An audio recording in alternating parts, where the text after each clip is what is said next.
Morning, everybody. Welcome to Coffee with Christiana.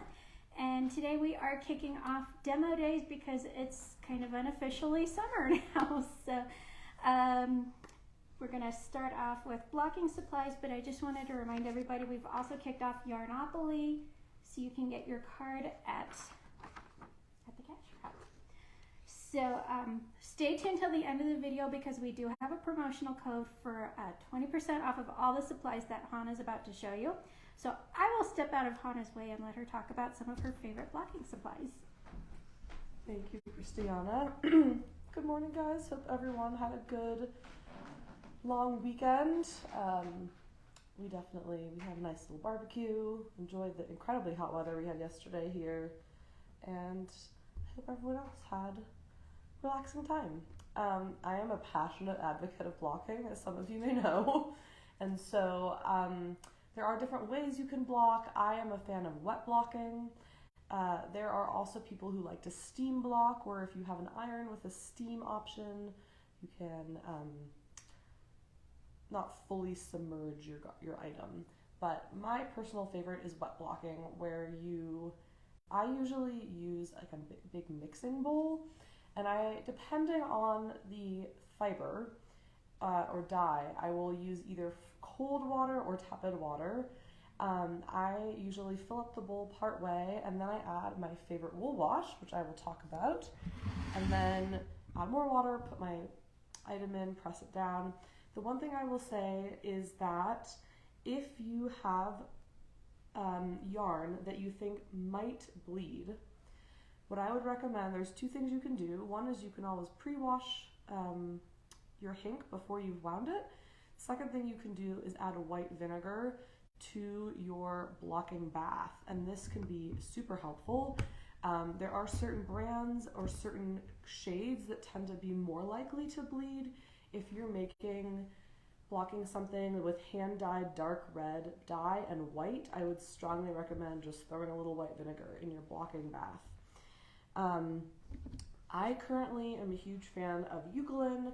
I use the unscented because I have super sensitive skin, but we also carry jasmine, eucalyptus, and lavender, and they all smell wonderful. Eucalyptus is a lanolin-enriched washing liquid, and it's no rinse. And what's really cool about this is you can use it for blocking, and you can use it for washing your finished items post facto when you want to wash them again. We carry two different sizes and a little sample pouch. The 3.3 fluid ounce size, which retails for $7.99, and the 16.9 ounce size, which retails for $16.99. And we are able to do refills for a slightly reduced rate from either of these sizes. So it's great for saving plastic for our environment. Just bring your bottle back in, either your little or your big one, and we will do a refill for you. What I wanted to say about Eucalyptus is that I usually do it by hand, but you can put it in your machine as well. I just tend to err on the side of caution. Everything I knit, I block, and everything I knit or crochet, I hand wash. I recognize some people strongly prefer to use machine washing. That's totally up to you. But what's wonderful about this, as I said, is that you can literally just put it in water, and it will both clean your garment and make it just soften it a bit, allow the stitches to sort of reorganize themselves, become more beautiful. Blocking just makes everything better. So, fan of Eucalyptus. A new option that we have, which I'm also really excited about, is Unicorn. So they make 3 different products. The fiber wash is the closest to the Eucalyptus.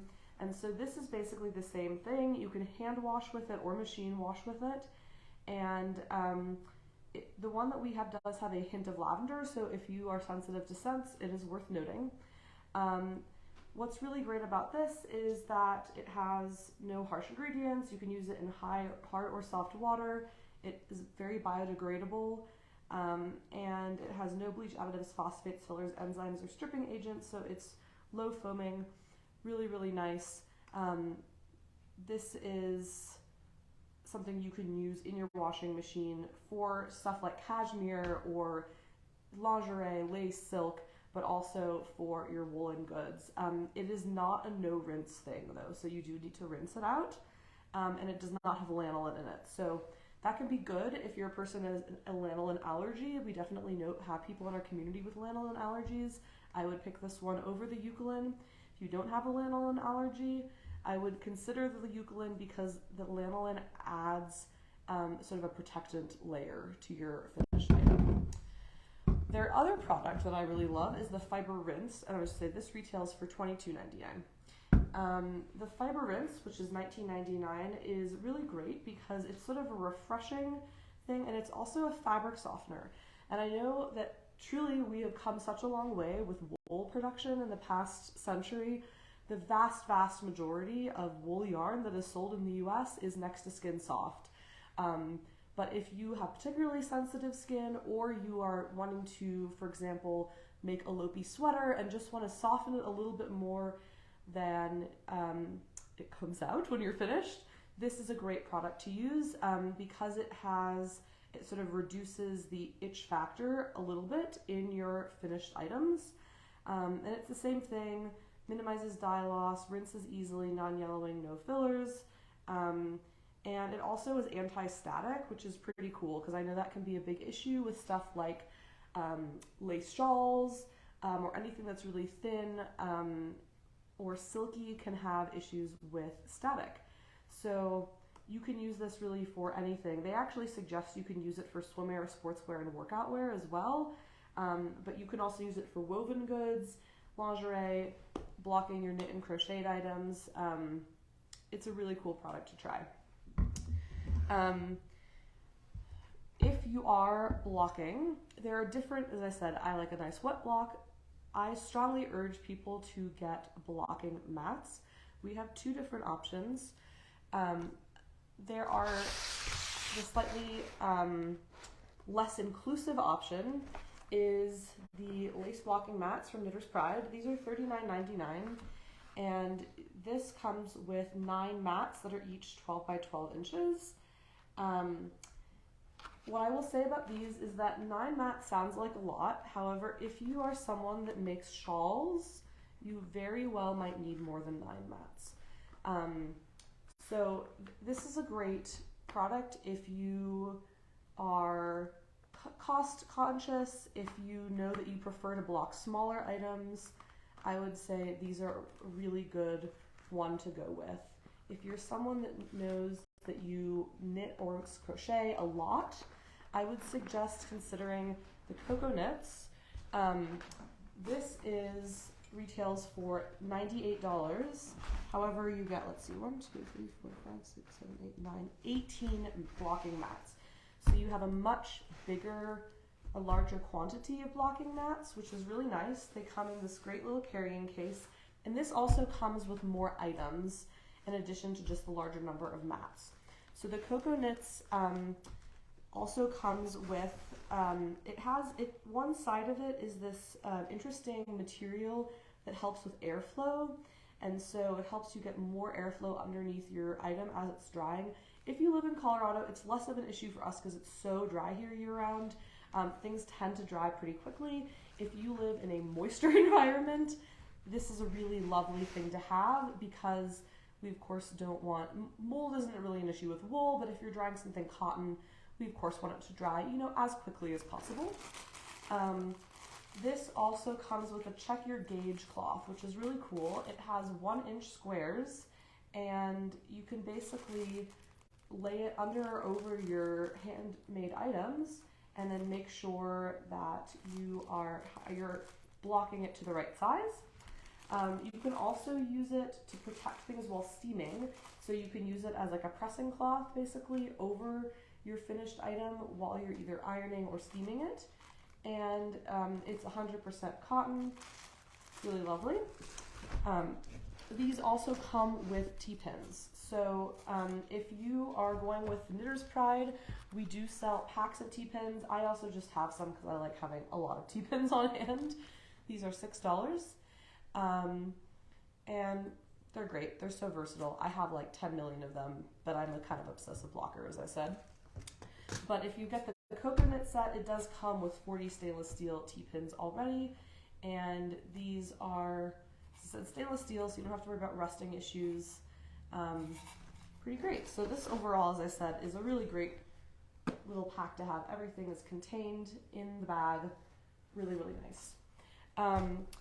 The other way to block your items besides T-pins are these what are called knit blockers, and I've gotten really into these. I have 2 packs of them now.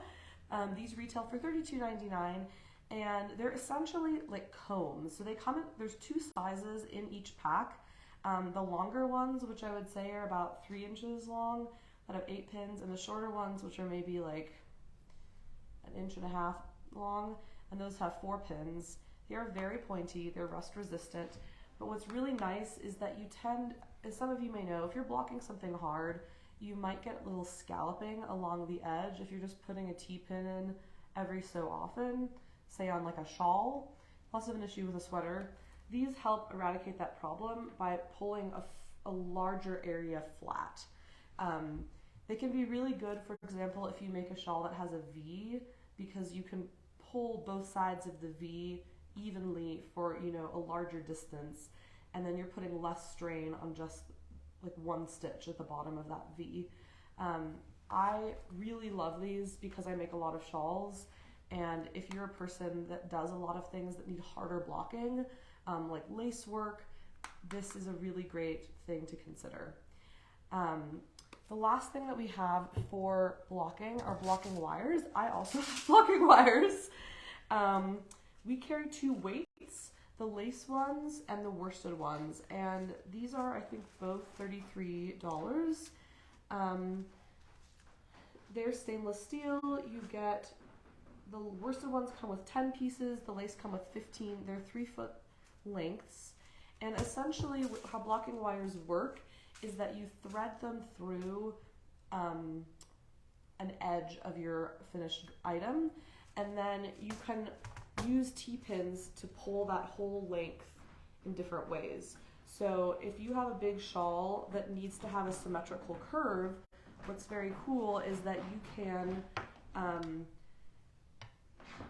basically put this through one edge and then pull it into a symmetrical curve, and then just place a T-pin to pull the apex of that curve into the shape you want, because they're very flexible. I mean, I'm pulling them while they're in the container, but they're very flexible.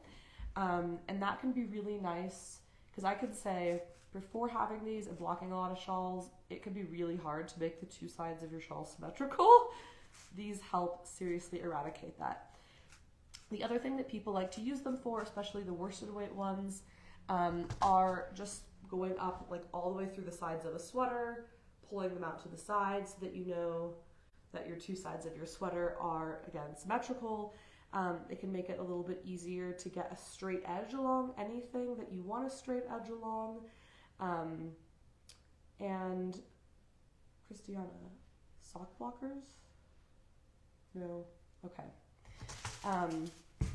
These are a great thing to consider.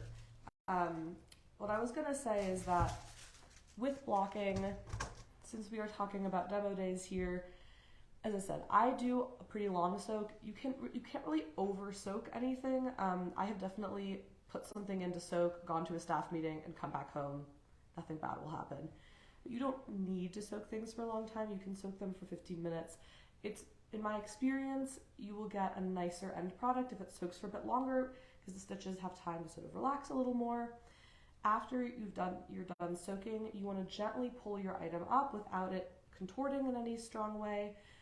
Press the extra water without wringing, so no wringing, just squeezing. And then I roll it up in a towel, and then you can like step on the towel to get out extra water, and then I place it on my blocking mats.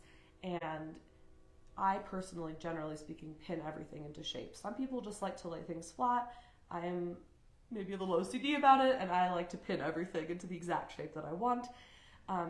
With hats, there's different tricks. If you don't have like a head mold, my favorite trick is stacking a bunch of glasses, putting a bowl hanging upside down over the top of the glasses, and then hanging the hat over the top. The other thing you can do with items that don't have like a front or back, like a cowl, is I will like lay them in one direction, and then I'll like change the what's facing up like every few hours.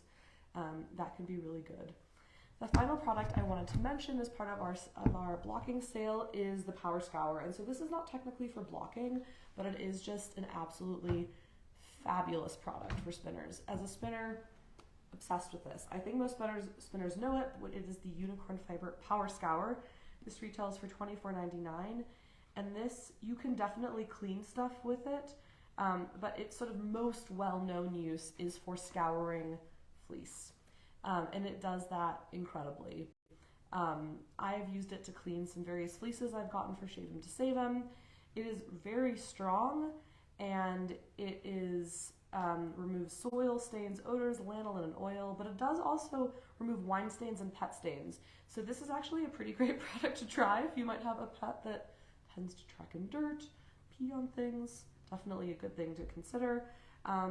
Also very biodegradable, and you can use it in hard or soft water, non-stripping, and I think you actually can also put it, you can hand wash with it, machine wash with it, or it has instructions for scouring fleece. They also suggest it as a great product for cleaning animal bedding or sleeping bags, carpets.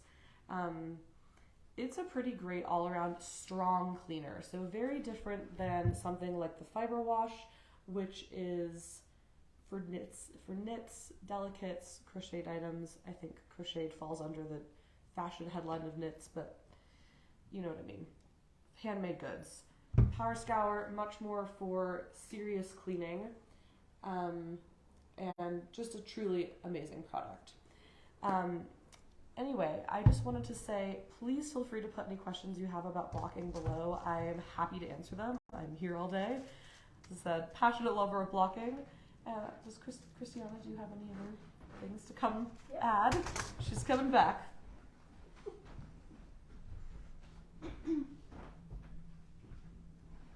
Alrighty, so blocking wires, just to add on to what Hannah said, when you get a new set, be sure to wipe it down with a paper towel before you use it to clean off any metal shavings that might be on it, because they'll catch your yarn and it won't be good. No.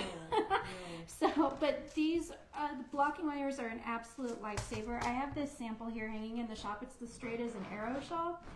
And I use blocking wires to get this nice point here at the bottom, because if I had used individual T-pins, it would have pulled and created weird little, I don't know, zigzag edge to this guy. So the blocking wires, you just kind of weave it in, pull it, and then pin it just in a couple places. It also made this take a lot less time to block. If I had to put individual T-pins in here, it probably would have taken me 2 to 3 hours to pin out.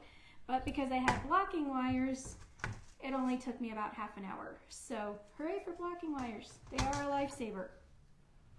So just have to mention really quick, and like Hannah said, we will refill the 3.3 ounce bottles of Eucalan and the 16.9 ounce. The refill of the 3.3 ounce is $4.99, and the refill of the 16.9 ounce is $14.99. Right now, we can refill the unscented, and I do believe we also have, I want to say eucalyptus, but we will refill the unscented, guys. So because we are kicking off demo days, of course we're going to give you guys a percentage off. So of all the items that Hannah showed you today, use the code WASH20, so WASH20, and that will take 20% off any of these items in your online shopping cart. Or if you mention that you watched the video when you come into the shop and mention the code, we will take it off of any of these items that you purchase in person as well. So that is what we have for our kickoff for demo days, and next week we will have Gail here demonstrating. I can't remember what she's demonstrating, but she's going to be here and it's going to be a lot of fun. So we will talk to you guys next week, and have an absolutely lovely Tuesday. Bye.